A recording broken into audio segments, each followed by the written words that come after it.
welcome everybody to this boring roundtable that we are calling. We are talking about board members versus founders, which is not. It cannot be the the most funny issues dealt at the board level. And I'm coming from Superangel. Superangel is dealing with the companies or dealing with the founders. We are who started up this fund. We are all founders. We know exactly how bad it is really and how complicated it is really to build up a company. So we are like taking the first stage for the founders to come up to the Series A situation. So today we are talking about the boards after Series A. So how many founders are here represented who do have the board? Can you raise hands up? So, okay. 3 people have boards. And how many board members do we have here? Please raise your hands up. Okay. So I'm an entrepreneur. It was approximately 17 years ago when I was working for one Swedish company. The owners came from Sweden, and they appointed me to run the company of 130 people. It was not a startup over that time, definitely. And then I had 5 board members. If I'm closing my eyes right now and then thinking of these board members, this first guy, yes, he's pretty cool. Second one, third one, he never says anything, so he just sits there. Fourth one, yes, he's always asking about the lunch. And the fifth one, he's really good. So let's tell about the boards. Let's tell about the boards in startup companies. We have 2 founders, Jevgeni. We have Kristoffer, who have recruited their boards by themselves, recruiting the best capital in the world and the best board members. And then we have 2 capitalists who are board members, Michel and Paula. So I'll give everyone 5 sentences of yourself, please. Shoot. Is my mic on? Right. Can you guys hear me? Okay.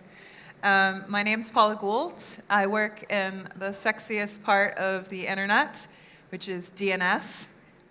No one? Okay. But I've also been in venture capital, and I've worked in and around startups for 15 years, and I've served as board members of both for and non-profit companies. That's me, yeah. That's you. And my name is Michel, Wendell. I am co-founder of a fund called Nexit Ventures. We operate in the Nordics and on the west coast of the US.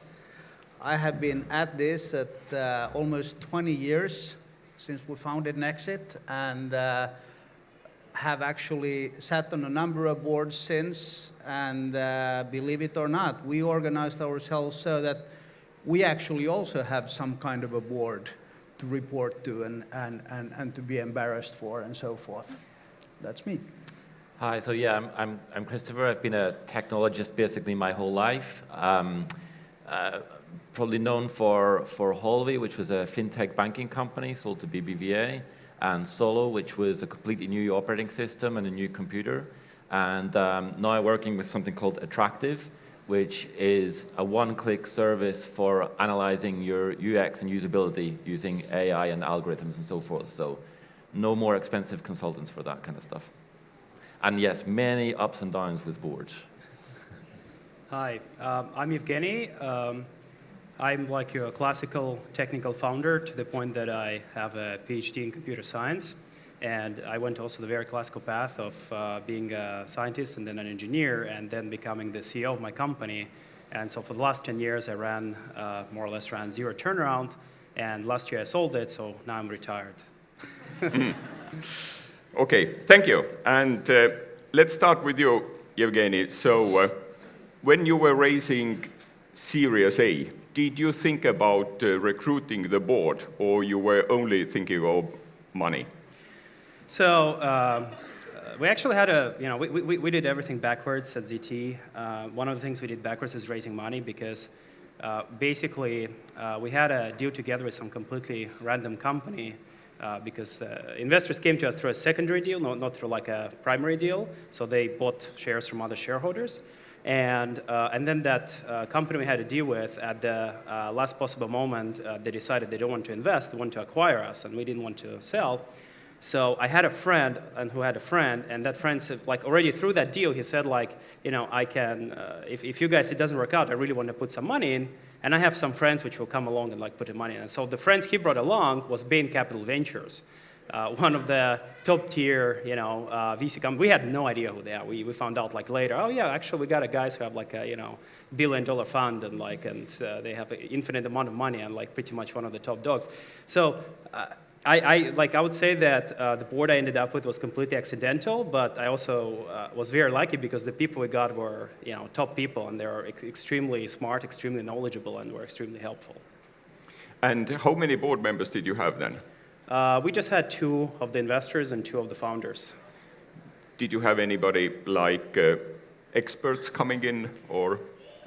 Yeah, we didn't because when we got aboard, we were fairly late already in our life cycle. Like we had, I think, already over 100 people, and the thing is that kind of the way the startups evolve over time, the role of the board changes dramatically. In the beginning, it's mostly coaching, and when you get bigger, when you're a company, it's mostly oversight. And so we were at the place where, when we really got a board together, we're already at a place where we needed more oversight than coaching, I think, and so we never really got like independence on the board. We just brought the expertise into the management team. How often did you have your board, like meetings? We had like quarterly meetings, but we would like do individual calls like once a month or so if I needed, you know, just to keep up the relationship or to just ask something. So we'll just do this, a lot of informal calls. Honestly, most of the real work happened in these informal calls, not on the board meetings. And if you are closing your eyes and then counting these board members, I know you don't want to do it, so as I understand, like... No, I mean, we had incredible people. They had very rich entrepreneurial background, very rich operational background. And if you know at all Bain, then Bain actually started as a management consulting company, which spinned off a private equity arm, which spinned off a venture capital arm. And so their DNA is also very I would say, analytical, right? Because as a management consulting, that's what you do. And so they were definitely very, very analytical. And but I wouldn't comment on like specific people because they were great people. And we had disagreements at times, and you know, and we had the talks. You know, like you get invited into somebody's office and you have the talk. You know, Evgeni, you should really think that through. This might not be the best and the smartest thing you're doing right now, but like we had a great relationship. So I didn't have like you. I can't close my eyes and say that guy was no good. Like I didn't have the no good guys. So I just had. I built up this story, by the way. So, but let's go further. Thank you, Kristoffer. Mm-hmm. So what's your story, and then how did you recruit your board once upon a time? Yeah, to be honest, on the investor side, we didn't think of investors in terms of board members. It's more about like the money is kind of the number one priority at that point. But we were very conscious, and particularly in Solu, that in the early days we actually really thought about what the board structure would be, and we wanted people who had that sort of entrepreneurial experience, but also different types of backgrounds. And I actually find that maybe some of the most useful stuff has come from like board members who are either smaller investors, so you know, not the big pot money, or who may not have been investors at all. So we were in both Solu and in Holvi, we actually had board members who were not really investors as such, but they were kind of like representing sort of an external viewpoint. And I found that was extremely important to have, because they had no kind of vested interest in the thing. They just wanted to help and make sure that things would run in a smooth way. So that was really great. And I mean, if I'm honest, I'm probably one of those personalities that kind of can rub some people up the wrong way and some people the right way. So there were times when I've had fights with boards and sort of different disagreements, and we've had absolutely fantastic boards where they were there to kind of help and bring us to the next level. And then we've had boards where there was a lot of infighting and sort of political gaming, and that just kind of sucked up all the energy from within the company. Okay. How many founders do we have here sitting? Please. Most. You founders, please give some hints or some of your ideas if they are going to raise Series A. Should they think about the board, or what kind of people you would like to say that they are going to have around them? Well, yes. I mean, one thing to understand is that kind of assembling and managing the board is a skill, same as assembling and managing a team. And so beginner CEOs don't tend to think about this way. They tend to think they report to it, but actually you need to kind of actively manage. You need to think how this team will work together, how they will work as individuals. You need to proactively, make sure that everybody's informed, and so that, basically you need to make sure that there's never surprises at the board meeting. You need to foster relationships with all the board members, right? And so for me, I guess the thing I would advise is that boards can become a huge time and energy suck, or they can be hugely valuable. And it all depends on how you assemble them and how you manage them, right? And the biggest danger with the boards, especially early on, is how operational they become, how involved they get in the company. And the problem is that the boards never have the level of information you have. They might, and they can get they can get sucked into that. They can start trying to really understand the company, but it's absolutely impossible. In fact, the value of the board is the perspective they keep by not having that information, right? Because when you're drowning in the details, they have the perspective because they only have a title.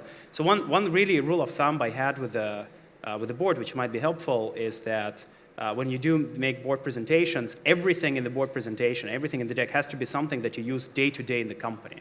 It has to be something immediately obvious to everybody.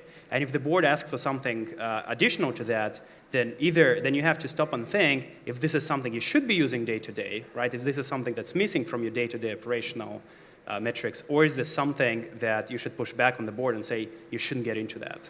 I have. Okay, thank you. I have something to say about Very that. good. My short answer to the question about when you're going for Series A, should you look for your board composition? My short answer is yes. At that stage of a company, most of your board members are either institutional investors or some other investor that's on your board. So they have a vested interest in making sure that their money is well taken care of and growing.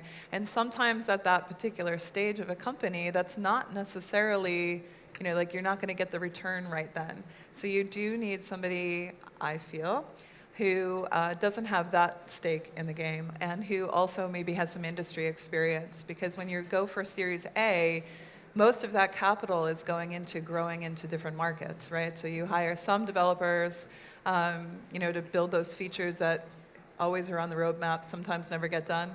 But you also need to get into the markets and grow so that you can attract more capital and attract more staff. So I think it's important. Very good. I was provoking. I was provoking you, putting you in a silent mode, and then put the founders to talk. who is managing the board. Yeah. And the board started to manage, so very experienced board members. Sorry about that. Yeah. You fell into it. Yeah. Yeah, don't get He's like, she's not going to stay quiet at this question. I'm just going to. yeah, don't get operational with us here. Yeah. As a founder, No, I agree with a lot of what Evgeni said, and actually with what you said as well, that it's very important to have somebody, some people on board who are kind of slightly removed from things, so they can have that kind of perspective, so it's not just kind of investors. Then sort of the classic tip is to try and get a lawyer onto the board. I mean, like that's like the best thing you can possibly have, because they will be basically giving you legal assistance kind of for free, which is fantastic. And also lawyers are very used to working with conflict situations, so they can be very helpful in those types of situations. And they're generally quite respected as well. So that works nicely.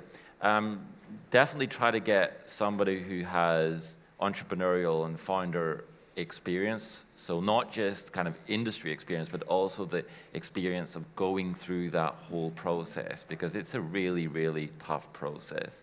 So somebody that can kind of understand that the problems that you're facing, and won't play the blame game. They will be going like, yeah, I know exactly what you're feeling. Let's see if we can resolve that. Thank you. Let's go further. So, Michel, about veto rights. Have you ever used veto rights? It's always in the contracts, the shareholders' agreements, some of the investors have veto rights. Have you ever exercised this? Never exercised, never really heard of a real situation where it would have been exercised, but I'm sure it has. But I think that it really depicts a situation where, the American term of the shit hitting the fan, that's after the shit has hit the fan, that you start talking about veto rights. Before that, not really, unless you have a really non-functional board, which was maybe because of both the board members as well as on the operating side. I've had that as an executive. So I was on an executive team, and we had removed a co-founder from an executive position, and then the board brought me in, and because the executive was a co-founder, they still had significant shares, and he tried to use that veto right. It didn't bode well for the company, but. So it's usually, it's when things are in crisis that you see that kind of stuff. Okay. Yeah. Thank you. So let's talk about the micromanagement. If the board goes and micromanages, so this also happens quite often. So what's your thoughts about this, Paula? I think when you move into the Series A, Series B area, so like leading up to that point, most of your board is generally co-founders, investors, and maybe one other person. Hopefully you don't have that many people on your board by that point. But when you move from like A to B, you should be moving out of that awful operational micromanagement phase. So like early on, you do, a lot of times, especially if you're a new founder, you do actually need kind of a board that can support you and has experience and shows you kind of directions, not only on how to lead the company, but also how to lead the people in the company.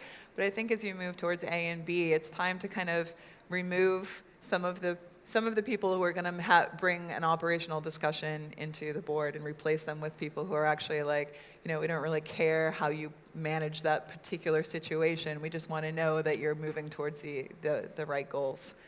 So it's... Yeah. Okay. So the transition from like kind of this coaching to oversight is quite hard one, and because you might need to change the composition of the board because what you needed before is not what you need now. It's like with the team, right? And you definitely need to make a process. So for me, funnily enough, and I think it's actually for a lot of startups, the key point where you start transitioning is when you hire the CFO, because a good CFO will actually change the process for you. Yeah.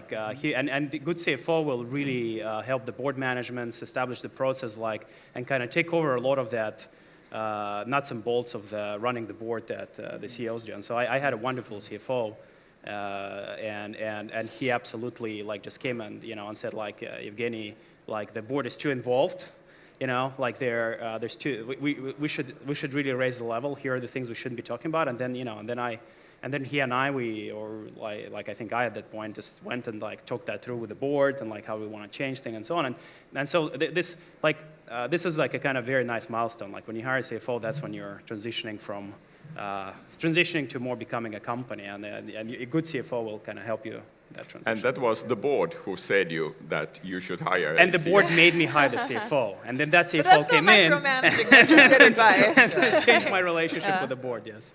But it's really hard. It's really hard specifically for VCs like myself who have been an entrepreneur.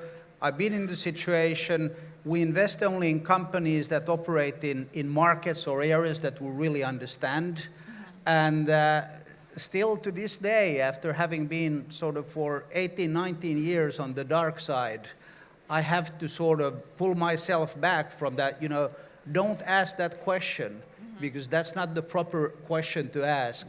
And I might have that discussion with the CEO separately, just to make sure that we're looking at things from the right way and we have good coverage and so forth. But really, I mean, I've seen situations, of course, as you guys have, where board members are trying to stick their little thick, sweaty fingers into places Guilty. they shouldn't. Yeah, and they should be slapped gently. And Don't hit me. Yeah. I hit back. And you should really always sort of challenge of course the operating team with doing things that operational really has to do with the strategic direction, and sort of pulls you in the right direction as a company, rather than sort of being tinkering with the engine. Yeah, and there's probably a difference between like an investor like you who has deep entrepreneurial experience and someone like Bain who has, like kind of high-level consulting experience. So it probably also depends on the kinds of investors that you're bringing in and the kind of board members that you're bringing in. Yeah, overall, I would say that the board role is in a startup. It's a very curious kind of position, because on the one hand, the board shouldn't be operational. I mean, it should be in the hands of the management. But then at the same time, I mean, the overall longer-term vision and strategy for the companies is often still very much laid out by the founders. So the kind of the board position is a bit curious, whereas if you compare it to an older sort of corporate company, the board is very much there to define that longer term strategy. So I think it's very important for the board members themselves to realize that they are there to coach and to help and to sort of offer advice. It's a different type of position in a sort of big corporate world. And it's also trust. So, like I tend to get really operational, and I have to do what you do and just kind of pull myself back. But at the same time, when you go into a board, you are joining a team, and you generally join the board for the team, unless, of course, it's, you're protecting the investment. So you do have to instill some level of trust in the people that are running this, beautiful project that you're backing. I think, without having any sense of parental or derogatory sort of meaning with what I say, it is a little bit like with teenager kids, because you shouldn't. I mean, we all know that have them or have had them that telling them what to do or not to do is not working, and I think it's the same with companies. We have to focus as board members to ask the right questions rather than propose the right answers. And that's the way how you sort of actually get both sides engaged in the right way, I believe.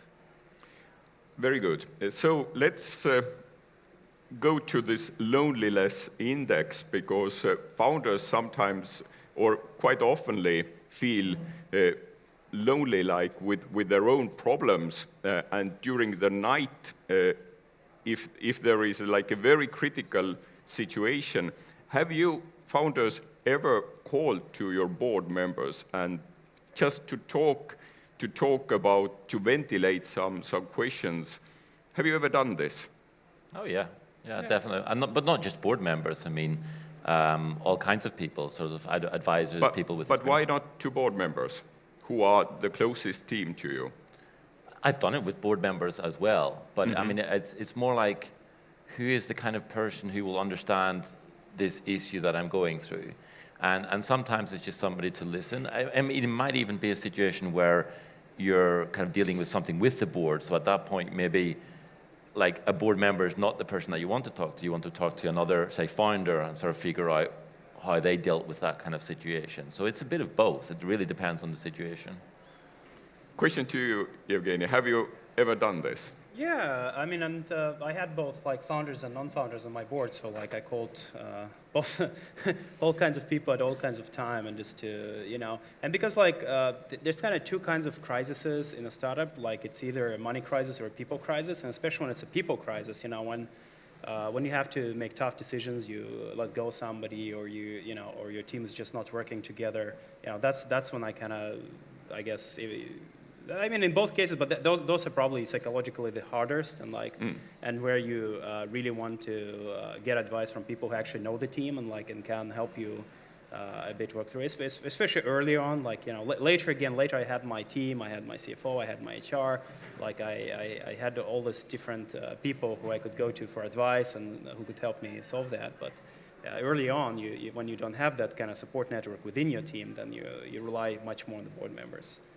Plus, they probably So had usually the experience. board member gets these bad calls, but have you both got like very like optimistic and positive calls also that we got the deal of like so huge deal, please? Yeah, of course. We've had situations too where like I found out about really exciting news on social media, and then you're like, call them, you're like, actually, protocol says that you should call the board maybe first so that we can come up with a plan to talk about these things. But you get both positive and negative news, and to your point, it depends on your relationship and what your place is with the executive. So if I tend to be a good ear for a lot of different types of things. So if somebody's having like people challenges, when somebody comes to me about that, I'm analyzing whether the problem is actually the problem itself, or is there a leadership challenge? Is there inexperience in leading people, and is that why there's, you know, we're coming up with challenges in the company? Is there conflict that unfortunately just is going to lead to somebody being let go? You know, if it's an issue with like making payroll, that's always a really challenging one. So you work with them to be like, all right, we're going to figure this out.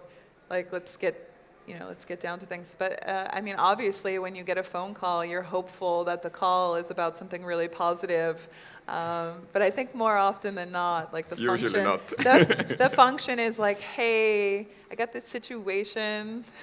And I really need your help with it. So, But this will turn into something good. Yeah, yeah. In the end, your role on the board is really to try and help them get the best possible outcome out of very difficult situations sometimes. So you kind of have to remember that. But you also have to remember, too, like if you have executives that are leaning too heavily on the board, you kind of have to kind of let them figure out which ones to let them figure out themselves, right? Like, because you don't want to keep getting all the phone calls, because that actually breaks your trust, right? You're like, oh, I believe in you because you're a good leader and you're an excellent technologist, and I just really want you to go do that and not call me every 2 seconds.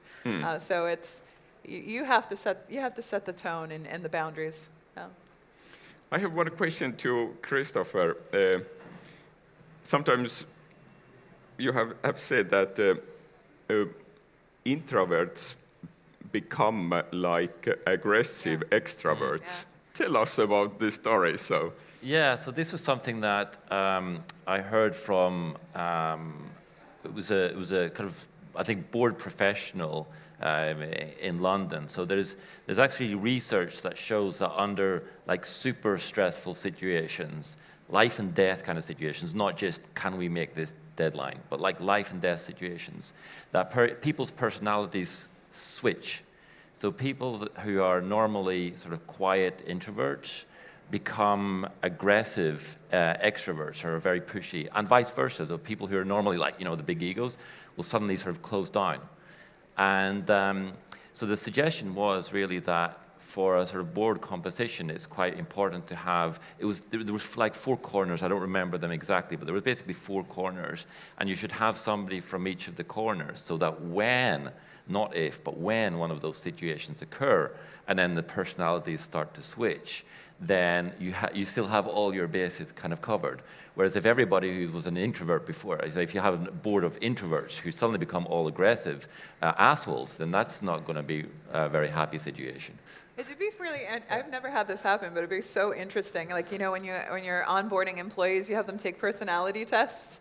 It'd be like, yeah, I'd really love you to join my board. If you could just take this online personality test so we can analyze. It'd be kind of We funny. have 2 brilliant board members. We have excellent 2 founders. Any questions here in between?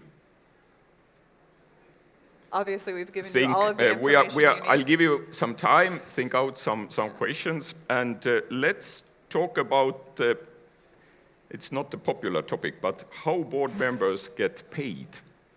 So, Yeah, so I joined, like I said, I'm on both nonprofit and for-profit boards, and I joined a board. I was the independent board member, and I really just wanted the experience, especially because I had just moved to Iceland, so I wanted to make sure that the board I would join there, like, ingrained myself into the community.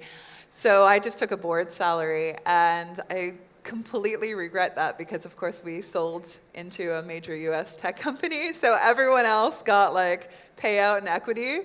And I just got my board salary, although it was more of like an acqui-hire. So like I was saying to these guys earlier, so maybe I did actually make more money because my shareholding would have been really small. But there's a lot of different ways that you can pay your board members, and equity being one of them, and a board salary, or some combination of the two. So you look at it the same way that you look at hiring critical employees. So like when you're trying to onboard like your CFO at an early stage, how do you incentivize that person to come into the team? And you really have to look like, is this person somebody that we want in a long term, or can we, what kind of package can you put together? So, yeah. How about you? Yeah, VC board members never get paid, and they Right. should not get paid. Actually, with here in the EU, there are situations where I know that some of the institutional LPs are pushing for that the company should not even pay for travel and expenses for VC board members, which in the States isn't the case, really. But we're sort of, we have to take care of ourselves in different ways by just having good exits, and that's of course how interest gets aligned with the founders and the rest of the management team. Then when it comes to independents, yes, they do get compensated in some way, and usually before a company is profitable, or at least before it's into significant revenues, you don't pay any cash. It's all in options and RSUs and what have you. Do you support this, Kristoffer? Yeah, totally agree that actually I would generalize it even further. I would say that investors shouldn't get paid at all for anything. So I mean, you're like, their payoff is the ROI that they get from the exit. Yeah. And so these kind of situations where they come on board to do like some marketing, advising, or whatever, and they get paid, it's just like, it creates a really, really skewed dynamic, which I just hate. Yeah. But then, of course, if you have sort of external board members who are not investors, it makes sense to give at least some equity. Maybe if they're the chairperson, I would argue that at some point the work starts to be, like, the workload is quite heavy, so maybe giving some small retainer for that makes sense. I feel that there's a lot of issue, like I get my hackles up with red flags and governance when you have board members that are like, if they get paid the board salary, fine, but then they want you to, like, if there's other services, so let's say I'm a real estate mogul and I have the startup renting space from me, I think that that's a massive conflict. Yeah. So you got to look at these kinds of things. If you're an investor and you also have this side consulting business and you try to charge the startup for the side consulting business, immediate no, right? So like these are kinds of things that you have to look out for. So independent has to be completely independent. Investors that are institutional, that have a stake in the game, again, I agree with you. Yeah. The company should be paying for their stuff. Evgeni? One thing that's getting slightly off topic, but one thing that I fought tooth and nail on every deal I did was the legal expenses of the investor. It's very typical in states that investors get the legal covered, and it was actually wonderful because on deals where I won, suddenly the investors were really disincentivized to spend too much on legal. And on deals where I lost, my legal expenses were way higher, like overall. So that's just something that if most investors will ask for that, but I recommend to fight it because. That gets back to Kristoffer's point about having a lawyer on your board. Yeah, but I mean because the institutional investors, they will negotiate like the definitive agreements or whatever you do with them, and they'll usually make you cover their legal expenses. But as far as I care, they're already getting a fee from their fund. So why the hell are they charging me for that? That's their expense. That shouldn't come out of the round. So, and last question time is going fast. Ego factor.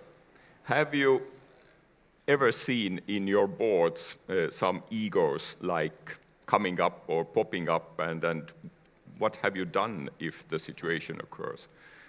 So Yeah. please start with you, Jevgeni. So definitely ego factor is a big deal because you generally, you get people on your board who are established, they're knowledgeable, they're smart, they're experienced, and and they have a lot of self-confidence, and then you're an experienced founder, you've been doing this for 5 minutes, and somebody tells you you're wrong, this is how you should be doing that, and then it takes a lot of and so I'm not saying that it necessarily so out in the open, but for the purpose of this conversation, let's say, board meetings can become this ego management. Who has the bigger ego? There sometimes institutional investors can have, or even general board members can have just internal politics, which isn't even anyhow connected to the company. Yeah. It might be whatever, somebody is fighting to be a senior partner, and they need to show that. And these all things factors. You're dealing with people, you're dealing with smart, successful people, and and there's a dynamic there that you need to understand and you need to manage. And it takes a lot of effort and skill to manage. And the smart, and this is why again I kind of return back that for me super helpful was hiring my CFO because he was previously a founder of the company. He dealt with the boards for last 12 years, and he was extremely helpful in both dealing with the board and helping me. So one way to get around it is hire somebody smart in your team who has dealt with the boards before, so that you would have somebody who's good at this, understanding this dynamics, understanding this ego management, because this is not an easy skill to learn, right? And I kind of started with that, and I guess I'm finishing almost with that as well. That it's work. It's not. Board can be a nightmare, board can be your savior, and a lot of what it will become depends on you. But unfortunately, you usually don't have any skill at the beginning how to do that. So you kind of have to go along. Kristoffer, ego factor. As somebody with a bit of an ego myself, there's nothing I dislike more than other people who have an ego. So yeah, it can become very, very stressful at times. I think one thing to remember is that, if you're the founder of the company, it's been your passion, your vision, you've been following that industry, this is something that you want to do, then do listen to yourself as well. Quite often your intuition is actually right. It's okay to accept those questions, but don't just sort of blindly follow the advice of what somebody is saying. Just follow your own instinct and see why maybe your instinct is telling you that that's the right way to go. and dealing with egos, I mean, I don't know if there's any sort of very easy answer to that, unfortunately.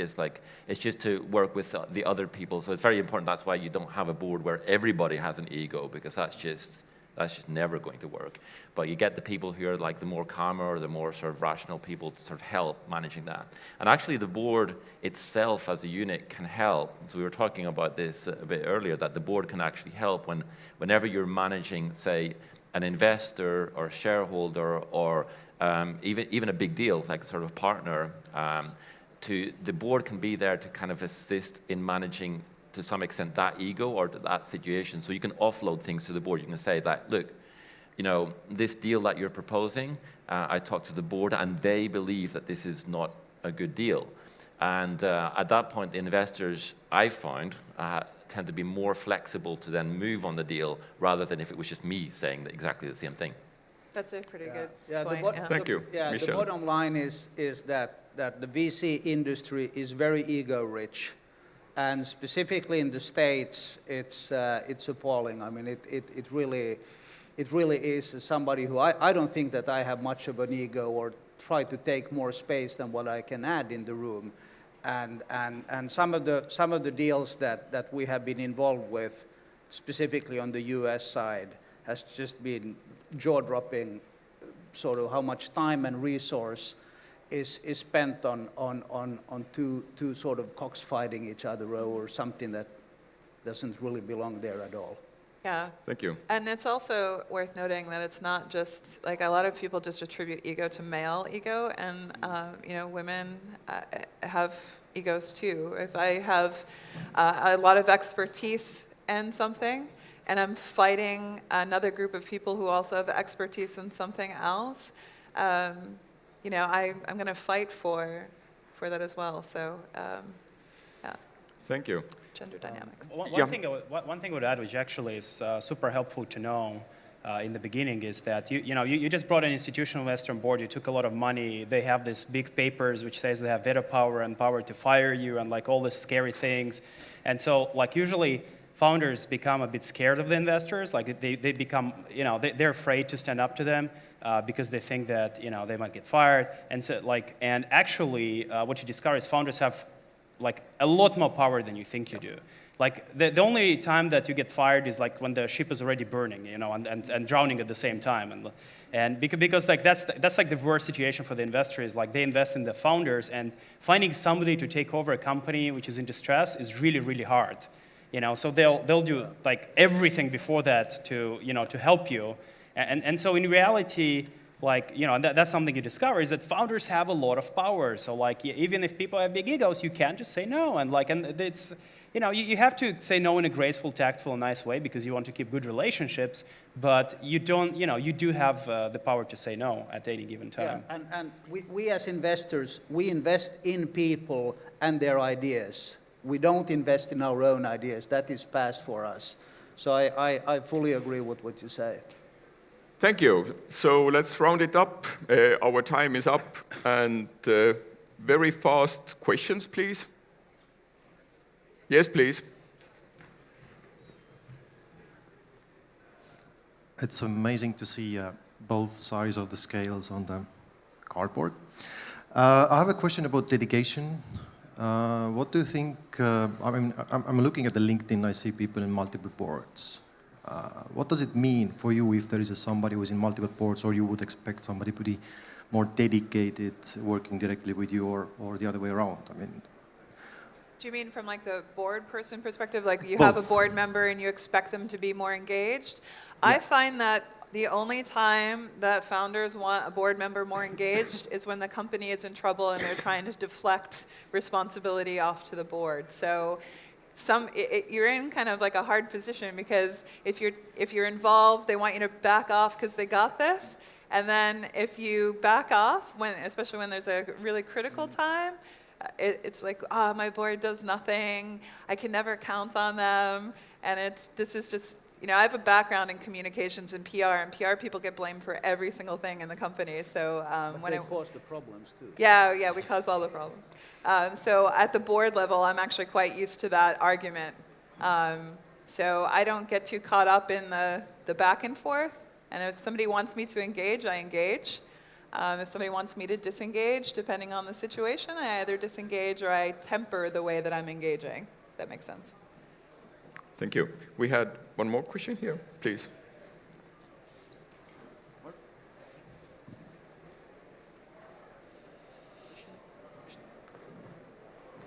Okay, hello, I'm Kadri, and thank you for a great discussion.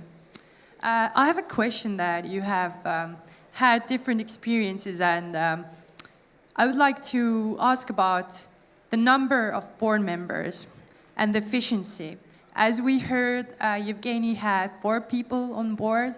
And here's a question. Would it be wiser to keep the number rather lower, like Yes. 4 or 5 people, or having like 8 or plus people I'll on board? deflect, but my answer is yes. Yes.